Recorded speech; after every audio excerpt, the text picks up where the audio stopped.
അതിദാരിദ്ര്യം കാണാതിരിക്കാൻ വേണ്ടി BJP ഗവൺമെൻറ്റും BJPയും എടുത്ത നിലപാട് പോലെ ഇടതുപക്ഷ ജനാധിപത്യ മുന്നണി ഒരു മതിലും കെട്ടിയില്ല.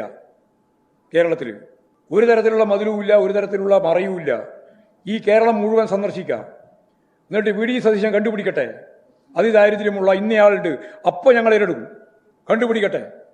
ട്രംപിൻ്റെ സന്ദർശനത്തിന് വേണ്ടിയിട്ട് 100 കോടി രൂപ ചെലവാക്കിയിട്ട് മറകെട്ടി ഉണ്ടാക്കിയ, എന്നിട്ട് ചേരി കാണാതിരിക്കാൻ വേണ്ടിയിട്ട് നടത്തിയ ആ കൊള്ളരുതായ്മയുണ്ടല്ലോ, ആ കൊള്ളരുതായ്മയുടെ സ്ഥിതിയല്ല കേരളത്തിൽ. നിങ്ങൾക്ക് ഈ കേരളത്തിൽ ഏത് സ്ട്രീറ്റിലും പോകാം, ഏത് പ്രദേശത്തും പോകാം, ഏത് നാട്ടിലും പോകാം. VD സതീശൻ ഉൾപ്പെടെ പോയിട്ട് കണ്ടുപിടിക്കട്ടെ അതിദാരിദ്ര്യ. അയ്യോ, ഈ കേരളത്തിലെ അതിദാരിദ്ര്യം നിങ്ങൾ പറഞ്ഞ ദാരിദ്ര്യത അതിദാരിദ്ര്യം എന്ന് പറയട്ടെ. അല്ലെങ്കിൽ മനോരമക്കാരനും മാതൃഭൂമിക്കാരനും പറയട്ടെ. ഞാൻ വെല്ലുവിളിക്കല്ല ചെയ്യുന്നത്, അവരെ ഞങ്ങൾ ഉൾപ്പെടുത്തും. അവരെന്ത് ചെയ്യും? അവരെ അതിദാരിദ്ര്യത്തിൻ്റെ പട്ടികയിൽപ്പെടുത്തി നമുക്ക് അവരെയും ശരിയായ രീതിയിൽ പൊതുസമൂഹത്തിൻ്റെ ഭാഗമായിട്ട് മാറ്റാം. ആരെയും ഞാൻ ക്ഷണിക്കുകയാണ്.